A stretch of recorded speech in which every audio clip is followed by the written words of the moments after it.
Just got back from the pub in Newcastle 4, West Ham 3. Don't know where to start, to be totally honest. So much happened, 7 goals, a ridiculous comeback, 3 goals in 13 minutes. Another Calvin Phillips disaster class, a refereeing disaster class, a David Moyes disaster class for that substitution as well. So much to dissect. I suppose I should probably start with the positives, albeit they scored the first goal.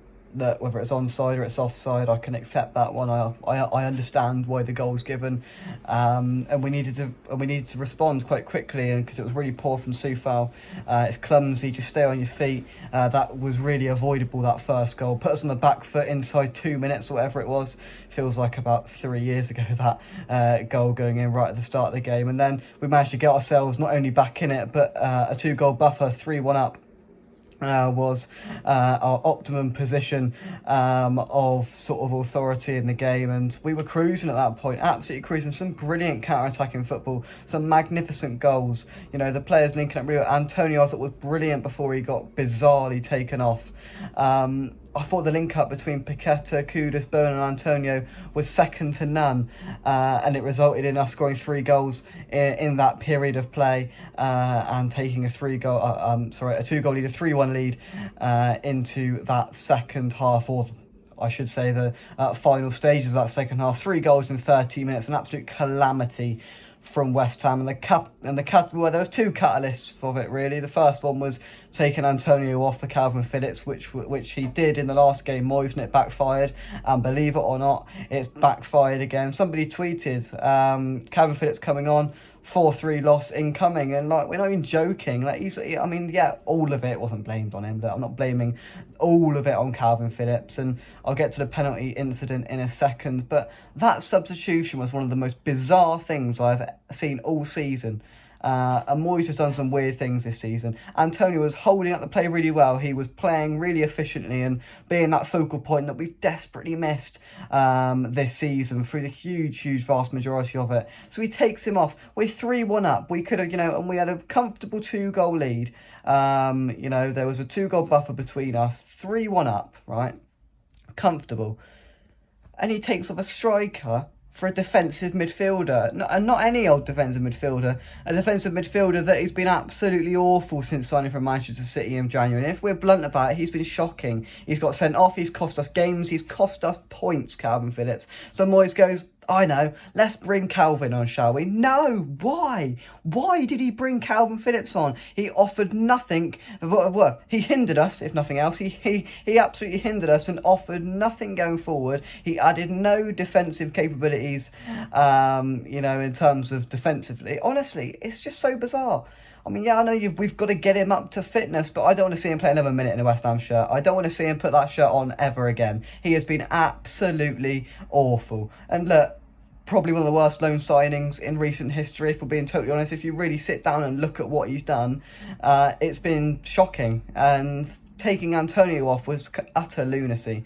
I just couldn't understand it whatsoever, and it ended up backfiring on us. And look, we'll get to that penalty incident now. I've had my little moan about Phillips and Moyes, but at the end of the day, it's not a penalty, is it? It's not a penalty. If that's a penalty, then our game has fully gone past the point of any return, I'm afraid. And it's going to get to the point now where defenders or attackers or whoever are going to get to a stage where they're going to think, if a defender's clearing the ball away, if I just deliberately plant my foot in the path of where the player is going to kick, bearing in mind the defender is oblivious to what's going on, is oblivious to the player's foot planted there, go through and then evidently, kick into the Newcastle player's foot and then go down, and it's a penalty, everyone should start doing it. I mean, honestly, it's ridiculous. How is that a penalty? We were poor to clear the ball. From memory, we had about 3 or 4 opportunities to clear the ball before Phillips tried to. So we've got to lay a bit of criticism there, because in a couple of occasions we could have got the ball out and cleared it, but we opted against it, tried to be a little bit too clever about it,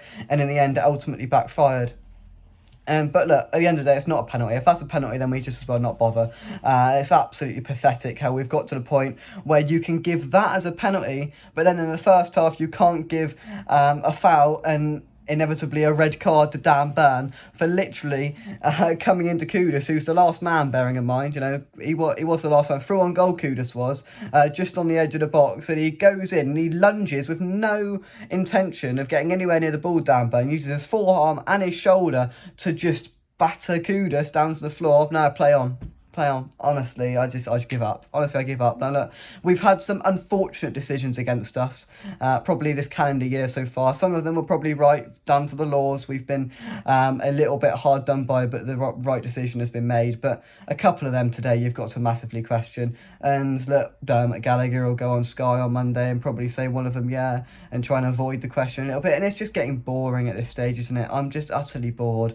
Now look, the game management, Moyes and all of that has got to come under fire there, because we were 3-1 up and cruising, and it wasn't the refereeing decision that caused us to lose that game. It was that substitution that then stopped all of our comfort in the game, and we switched shift just like that. Newcastle realised, hang on, they took Antonio off here, their focal point, their attacking outlet up front. Everything was going through Antonio. He's holding the ball up well, passing it off to the other attackers. That went. We sort of tried to put Paqueta up front and other players, and it didn't work.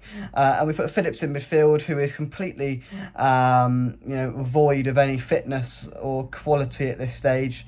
And Newcastle pounced. A couple of brilliant goals in there as well. That winner just seemed inevitable at the end, didn't it? As soon as they got that penalty and went back to 3-2, I said they'd win, and I still believe that. In the 89th minute before they scored, is a brilliant goal from Harvey Barnes. Once again, you can criticise Calvin Phillips for letting the man go and not putting in an adequate challenge to prevent that shot from going in from Harvey Barnes. That's another issue that you can contend with if you please to. And I'm just bored at this stage. I'm just in disbelief. I'm angry, and I've got a sense of disbelief that I think it's going to stick with me for the rest of the Easter weekend, to be totally honest with you. I'm just so gutted, because if we'd got 3 points there, would that put us level on points with Man United, in a brilliant position? Now all of a sudden Newcastle are only a point behind us with a game in hand. It changes the complexion of this European race massively today. That last half an hour may be the decisive factor between us getting Europe and not getting Europe next season. That is the fine margins that it's going to come down to. But look, do you agree, do you disagree? What was your thoughts on the game? Lob that into the comment section down below. Drop a like on the video and subscribe to the channel. We've now got to have a very quick turnaround. We've got to dust ourselves down and go again, because we play Spurs on Tuesday. Another difficult game, and another difficult game without Edson Alvarez in midfield. I thought Ward-Prowse and Souček, up until their barrage, so the first hour, I thought Ward-Prowse and Souček handled it relatively well. But Spurs, I think, is a different kettle of fish, because that was practically Newcastle's B team. They had players dropping like flies here, there and everywhere, and not only today but in the last few months. So that was practically their B team today, and we had it all wrapped up, and we then unravelled it and gift wrapped it 3 points to the Geordies. So frustrating, so annoying, infuriating, and the rest. But that's it from me. Thank you very much. Come on, you guys, and we'll see you soon. Bye bye.